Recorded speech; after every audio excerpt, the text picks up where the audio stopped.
All right, welcome back to another Tech Talk from MarketEdge.com, your source for unbiased technical stock research. With me today is David Blake, CMT, here to discuss last week's market events and what we can look for in the week to come. David, how are you today? I'm doing well, thanks. Great. Let's jump right in with last week's market. Okay, well, as you know, the new year got off a slow start, but we really kicked into gear last week. We had new highs in the Dow Jones, the S&P 500, the NYSE, the Transportation Index, Semiconductor Index, and even the Russell 2000 Small Cap Index all made new highs. On top of that, I think 6 out of the 11 sectors that we follow also made new highs. So this is showing a broadening out of this rally. It's not just centered on a few different sectors or the Mag 7. And in fact, as I mentioned in last week's letter, the technology sector, XLK, is actually underperforming the S&P 500 over the last, say, 50 days by about 4%. And you can actually see that if you go in here to second opinion, pull up XLK here, and then you come down to the bottom here, you'll see the 50-day relative strength, 0.96. That means that compared to the S&P 500, the technology sector is actually underperforming the S&P 500 by 4 percentage points. So that's something to recognize. However, if you go into SMH, which is the semiconductor ETF, it's actually outperforming the S&P 500 by 6%. This is one of the reasons why when you look at different ETFs to go into, rather than just buy a sector ETF like the XLV, XLY, XLP, this type of thing, if you add more of the second tier ETFs in them, you're probably going to do much better. This way, you have in technology, you have the semiconductors, you have the software, you have cybersecurity, that type of thing. They're not all going to outperform the S&P 500, but you'll be able to pick out which ETFs or industry groups are outperforming. So that's something that you want to be aware of when you're looking at some of these things. Okay, but getting back to the market from last week, we did have a real strong rally. It started out Monday. We had a lot of the oil stocks and oil-related stocks outperform. We talked a little bit about this during the week in the daily market letters, and that was despite the fact that you had Chevron, ExxonMobil, and Phillips 66, all these oil stocks go up a little bit towards the beginning of the week. What is going to outperform from that over the medium term is going to be the fact that Halliburton, SLB, the oil refinery stocks are going to be the ones that will probably benefit most from that. The reason for that is because, as we discussed, that the oil that you get out of Venezuela is a very thick crude oil that takes a lot of refinery to get it into actual use. So the Halliburtons and the SLB, Valero, those stocks are probably going to be the ones that you want to take a look at, possibly even add into them if they have a pullback around here. So that was something that kind of got things rolling last week, but also sent the Dow Jones to a new high. Around the same time, we started getting money going into the money center banks, which included like Goldman Sachs, Morgan Stanley, Bank of America. We have JP Morgan coming out here, I think, with earnings next day or two, Wells Fargo, Citigroup. They're all at or making new highs also. A lot of that is because they're expected to have some strong earnings, and also a lot of that from all the M&A activity that's been going on the last half of 2025 and what's expected the first half of 26. So those are stocks that are probably going to continue to outperform. We had a lot of announcements from the White House that shook things up a little bit.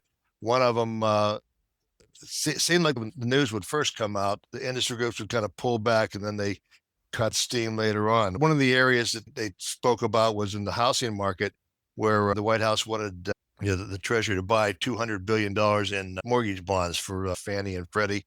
So the fact that they were going to be buying a lot of these bonds brought the yield down on the 30-year fixed mortgage rate below 6% for the first time. And that actually started to really pick up for the housing stocks. We saw the ITB had two really nice moves last week.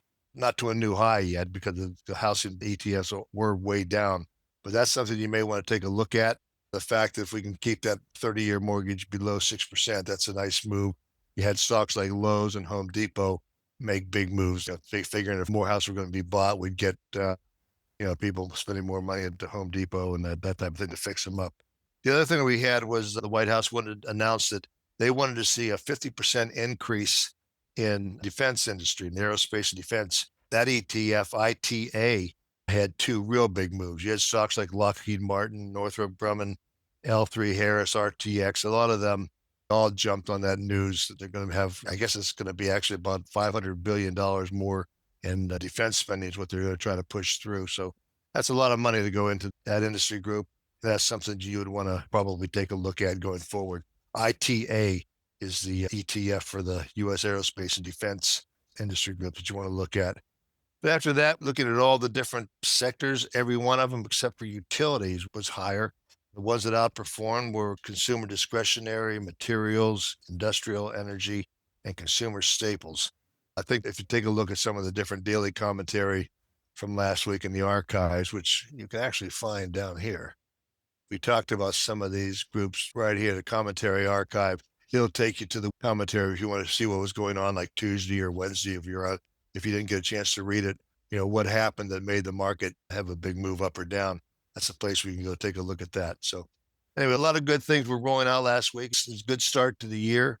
The secondary indexes, which as a market technician, we like to see the secondary indexes outperform, like the transportation, small caps, the Philadelphia Semiconductor Index. And actually, I had an email that someone asked me why you'd like to see those indexes outperform when the market's going up or under, or when it's going down. The reason for that is when those indexes are outperforming, it means that investors are being more speculative. They're being more aggressive in what they're buying. They're not buying JP Morgan, IBM, or stocks that are just the old blue chips that they don't want to have a lot of risk on. It means they're taking on more risk.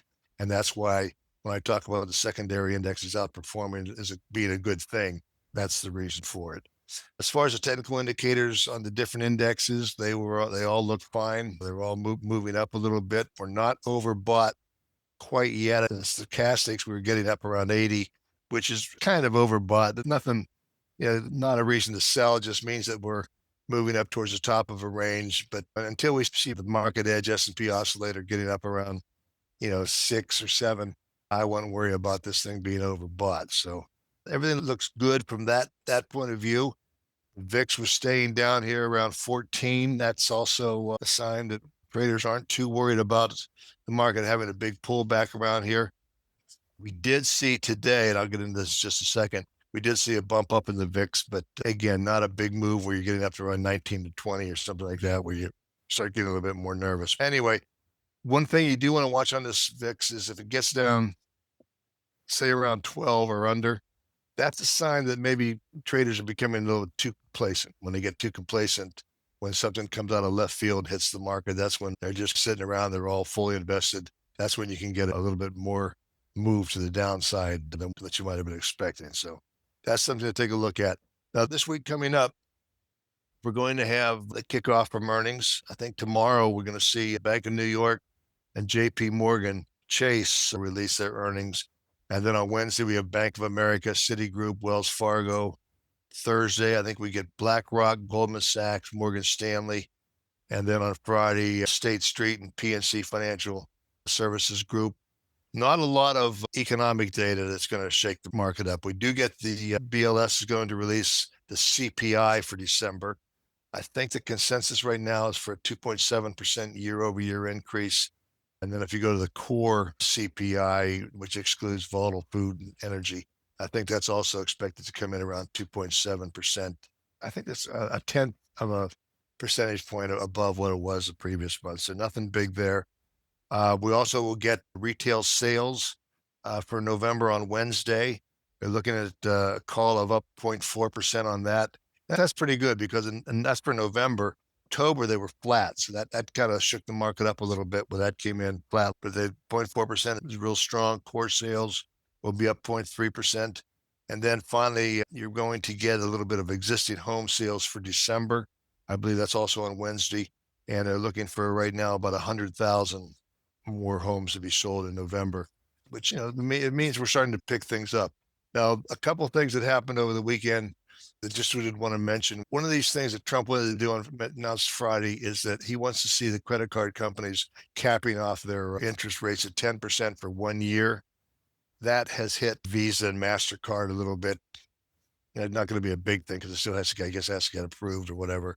But that's something that you want to be aware of why they're pulling back a little bit. You want to maybe take a look at the charts and see how they are reacting. If they get down and hold a key support group like the 50-day moving average or 100-day moving average, that would probably be a place where you may want to step in and buy something. So anyway, that's what we have this week coming up. I think when you look at all these big banks going forward, they're gonna beat estimates pretty handily, I think, because of all the M&A activity, and that should keep a nice floor into the market going forward here, and we'll probably see another week of higher prices. That's about all I have for today. Great. Thank you so much, David. If you have questions for David or anyone on the MarketEdge team, please feel free to send us an email to support@marketedge.com or drop a comment if you're watching on YouTube. Don't forget you can access MarketEdge daily stock research on over 5,000 stocks and ETFs by signing up at marketedge.com for just $29.95 a month. And we'll catch you next time.